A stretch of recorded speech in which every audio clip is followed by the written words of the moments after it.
Hello, wrestling fans. Just finished watching Monday Night Raw, August the 10th, 2026. Show opened up with Solo Sikoa coming out amongst the fans. He's ticked off that he missed last week's show. Morris Keys was taken out of action by Jacob Fatu.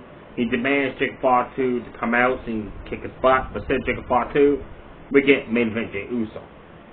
Jey Uso challenges Solo to a match tonight in the main event. Now, if Jey wins, Solo has to come back to Kiss My Butt Roman Reigns Club, basically. But if Solo wins, they will leave him alone. Solo agrees to that stipulation. Then it showed all night, like the Bloodline talking, but if Jey loses, that's not going to be good for Roman Reigns, all this. And then it shows Solo being approached by LA Knight. LA Knight told him, like, hey man, SummerSlam, 6-man tag. Last Thursday was a one-time thing. I'm done with the Bloodline. They said, well, actually, I'm not done with the Bloodline, but I'm done helping you against them. So as soon as he said that, and the way Solo looked at him, I knew Solo's going to lose this match. He's going to join Roman, and then he's going to turn heel and all that, which would be the pathetic outcome you ever see in your entire life for Solo. He's doing great as a face. The fans starting to get behind him. Max is enjoying his comedy thing as a face, and that's just turn him heel now, because he's getting over by the fans, and send him packing to the Bloodline again. Whoop be a frickin' do. The opening match is the first round of the Cruiserweight tournament, where the winner will face Roman Reigns on the episode of Raw next month, and when Raw goes to Mexico City. So whoever wins this, you know he's beating Roman Reigns for the World Championship, right? So honestly, what's the point of the tournament, honestly, right? Dragon Lee's in the tournament, Dorado Kid's in the tournament, Penta's in the tournament, Low Bulldog Jr. I've seen him once on SmackDown when he took on Rey Fenix for the AAA Cruiserweight Championship. That was a terrible match because that guy was slow and clumsy. Psycho Clown in La Parka's in the tournament. So first round action, we got Penta representing Monday Night Raw against AAA. Dorado Kid. I'm like, okay, this should be a good match. You know, I've never seen a Dorado Kid wrestle yet. Yeah, it was an okay match. There was three things I found hilarious. One, Dorado Kid went to do move up the top rope, slipped, jumped back down, backed up, ran up again, do the move. The entire time Penta just stood there. The second thing, once the Dorado Kid hit her car on a driver and a top rope Phoenix splash, the referees over here realized, oh, I should be ready to make a count. The time he slides down and started making the 1, 2, 3, Penta just kicks out. That was hilarious.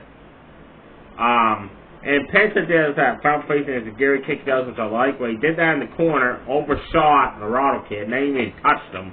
The Dorado Kid walked out of the corner like he's stunned and dazed. They could never connect it at all. And he just stood there so Penta could do that run and flip over face buster. Hit the Penta driver. Dorado Kid kicked out of that because he had a Penta driver. Penta Trixie kicked out of that. Hit the backcracker out of the corner. Dorado Kid hit moonsault to the outside, took down Penta, rolled him in the ring. Got him up, super kicked him in the face. Penta bounced off the ropes, super kicked him. Canadian Destroyer out of the corner. Your winner advances into the tournament. Penta. He's in the second round now.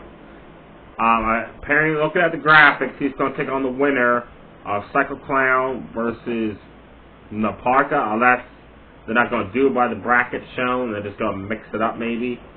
We don't know for sure. And that match is the only match that's not even happening on Raw. That match between those two people happened on AAA. Speaking of the tournament, Dragon Lee was backstage for Rey Mysterio. And he wanted to thank Rey for putting him in the tournament for a chance to fight Roman to become world champion and all that. And Rey Mysterio said, well, I put you in the tournament because of how great you are in the ring, your accomplishments. Dominic Mysterio walks up.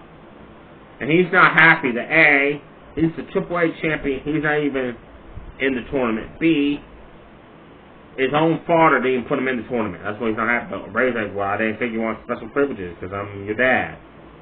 And so Dragon Lee got in Dominic's face. Says, how about we have a match tonight and I'll beat the respect into you. So Dominic accepted the challenge. So we had Dominic versus Dragon Lee. Great match these guys put on well. Dominic caught Dragon Lee come out of the corner with a boot to the face. That was awesome. 619 him on the outside, rode him in the ring, picked him up, went to do the Three Amigos. Dragon Lee Sunset flipped him, top rope drop kicked him right through the ropes to the outside, run, and Sunset flipped right over the rope. They didn't even touch the ropes, just pitched it perfectly, went over him. Took down Dominic, jumped out the barricade and posed with the fans, jumped off, rode Dominic in the ring, did those awesome strikes he does in the corner, finishing up with that running drop kick he does. And I thought that was it, but Dominic kicked out in the nick of time.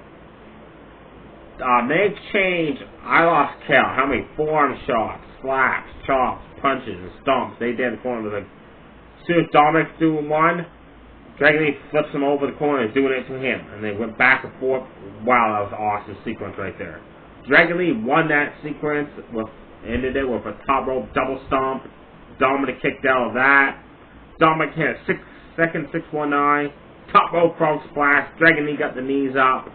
Operation Dragon for the 1-2-3. It's kind of like a running Hurricanrana into like a DDT, into like a sunset flip kind of maneuver, is the best way to describe it. He pins Dominic for the 1-2-3. He's happy, he's excited. Big Cass is back again. Boots Dragon Lee in the face, picks him up, bear hugs him, and transfers that into the sidewalk slam. Siobhan Evans runs out, starts attacking Big Cass, busts Big Cass's lip. That did not sit well with Big Cass. Caught Siobhan Evans come off the ropes with a huge clothesline, tossed him up, big boot him in the face, and just walked away. I'm liking what they're doing with Big Cass. He's taking it to mid-card talent and just destroy them. I cannot wait to see how he performs again in the ring in an actual match. It probably will be against Siobhan Evans as a given. But when is that going to happen, right? So Ruka and Io Sky, that was a mystery partner, took on Judgment Day, Miguel Rodriguez, Roxanne Perez. Now, let me know below in the comments, did you honestly think it was anybody but Io Sky? Like, I knew right off the get-go, as soon as they announced that it was a mystery partner, it was Io Sky. Great match these four women put on. Where Gal tossed Io Sky halfway across that ring. Discus clothesline, saw Ruka down, picked her up, and just like, did like a camera frame. Backed up, ran, and booted her right in the face. That was awesome. Judge Bidet delivered a double team front suplex off the ropes. Lion start on Io Sky. Ruka ran in to break up that cover. Io Sky saw Ruka did stereo cartwheel drop kicks to the Judge Bidet win them. Io Sky jawbreaker Regal while she was on the apron. Then ran and Mia wore her in the ring post. You could hear just the impact on that. That had to hurt poor Regal. Then Io Sky got the ring, run to Mia Roar to Roxanne in the corner. Regal's climbing back up on the ropes, trying to get back in the ring. And Io Sky walks over, up an open hand, pump strikes her back down to the outside. Does a moonsault to the outside, takes down Regal Rodriguez. Roxanne gets in, super kicks Saruka because she wasn't paying attention. Then does those like blows she does across the back, and she actually connected with them this time. Io Sky runs in, tornado DDTs Roxanne off the ropes. Regal gets in, and just big boots Io Sky. That's it for Io Sky for a bit. Then Regal goes for that one-arm powerbomb on Saruka. Ruka counters that, flips over, runs. Regal picks her up and does like a stalling suplex that's walking her around the ring. So Ruka counters that with an X Factor. That was awesome how she countered that. Stunned Regal. Io Sky, Saruka picked up the win when Io Sky did a run-in. Her Corona sending her and Regal over the ropes to the outside. Roxanne Perez was getting up and Saruka hit the Snow Snatcher for the 1-2-3 to pick up the win. Then afterwards on the show, backstage, Ruka and Io Sky were talking about hey, we just beat Judgment Day. You know, we should team up some more. You know, we're doing pretty good out there. All that Valkyrie is like clapping for them. And she informed Saruka that she heard that she's going after her title that Regal took from her a few weeks ago. So in case you forgot, I told Adam Pearce that I'm next in line for that Women's Intercontinental title, not you. Get that through your head, I'm next in line. Saruka said the easiest way to settle this dispute is if we fight each other one-on-one. And Valkyrie's like, do you really want to fight me? Did you see what I did to Bayley? I beat her up so bad on Saturday Night's Main Event a few weeks ago. She hasn't even been seen since. But oh well, that's what you want. She walks away. I love this heel persona of Valkyria. How she's talking like she's gonna be aggressive, and the way that she's addressing her looks awesome. I cannot wait to see these two go at it one-on-one for a number one contender shot against Regal for the IC Women's title. We had another match. Austin Theory against Akira Tozawa. I wouldn't even call this a match, honestly. The Vision comes out. Tozawa's by himself. And all match, as soon as Austin Theory starts posing, trash talking Tozawa, goes outside the ring, smooches with Maxine Dupree, they hug and all that, walk around ringside. As soon as he keeps doing that, Tozawa hits the move, like a Shining Wizard, body shot, top of her Corona. The Theory quickly end it with like a discus forearm shot, barrel roll with a clothesline, spinning butterfly suplex. But you could tell exactly what was happening. It was so repetitive, you know what I mean? Like, here's Theory, showboating. But Maxine, here's Tozawa, getting a few moves in. Theory quickly does one move, goes back to showboating. Tozawa gets up, does a couple more moves. Theory does one more move, knocks down Tozawa. Theory had enough, tossed up Tozawa, and does a kind of like, you know how Seth Rollins do to like a ripcord knee to the face? So he does that, but it's like a jump up forearm to the face for the 1-2-3. After the match, he starts beating up Tozawa some more. And Braun Breaker, this whole match, is just standing outside, just like in a trance, because he's focusing on Oba Femi because of that stare down last week. Oba comes out. And at this point, Adam Pearce, the officials all the way in the ring trying to get Theory off of Tozawa. They all like just scurry out of the ring. Because here comes Oba. As Braun Breaker got in ready to spare Tozawa and then stops because Oba's coming out. And if you watch, you can see Adam Pearce outside, like, pointing at everybody. He's like, okay, not yet.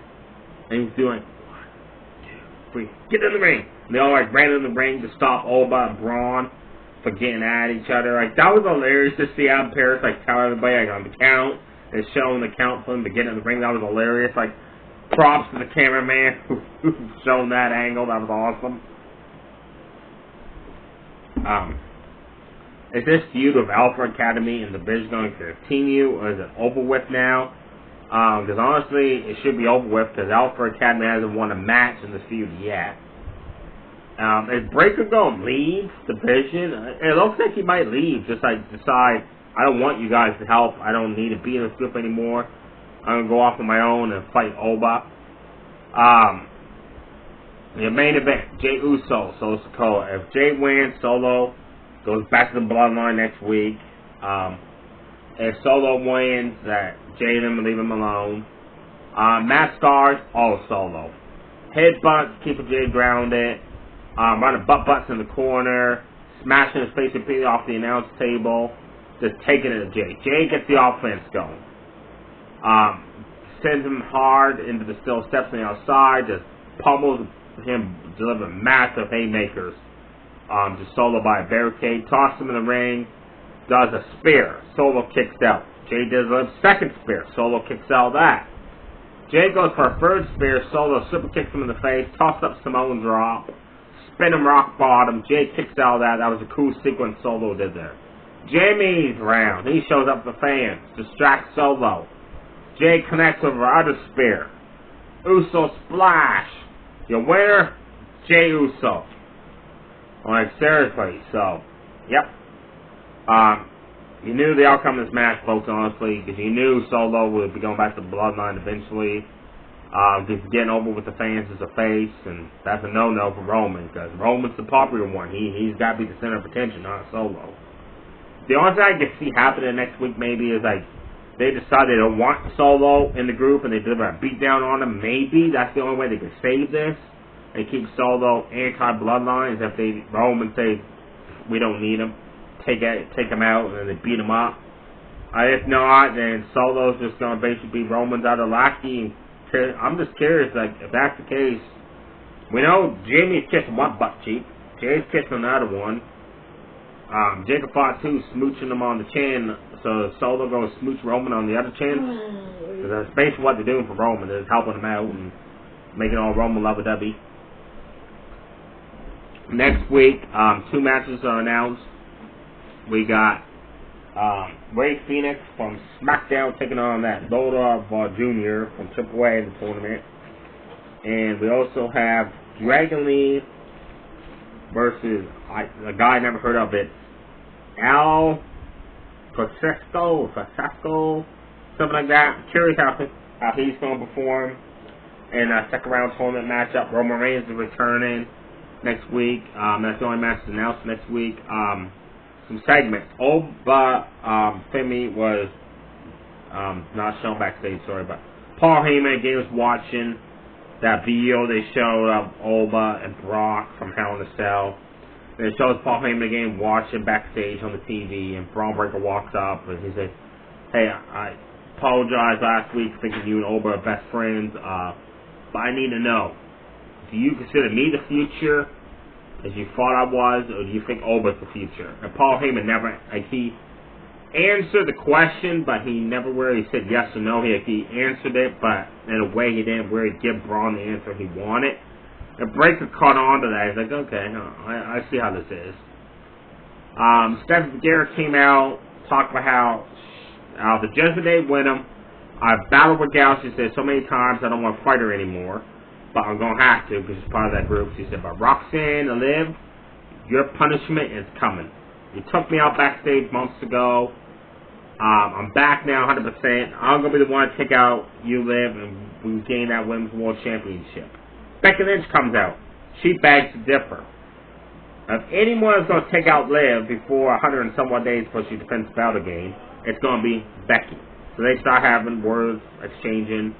Liv attacks and goes for Oblivion on Becky after she took care of Stephanie Garrett. Becky counters the Oblivion into an explosive suplex. Stephanie Garrett is waiting for Liv to get up and run and clothesline her, but Liv barrel rolls, gets out of the ring. Stephanie Garrett stops. She almost hit Becky, who turned around. So Becky thinks she was coming at her, and she's like, no, I was going after Liv, trust me. And they have some more words exchanged. I love the segment between these two women. You know it's probably going to lead to a more contentious match between Stephanie Garrett and Becky. Honestly, I want to see these two team up and feud with the Judgment Day win them instead of fighting each other. That'd be better to see. Let me know what comments. Do you want to see them fight each other for a title shot? Or do you rather see them team up and feud with the Judgment Day winner? There you have it, folks. Stay safe, everybody. Too sweet. Bye.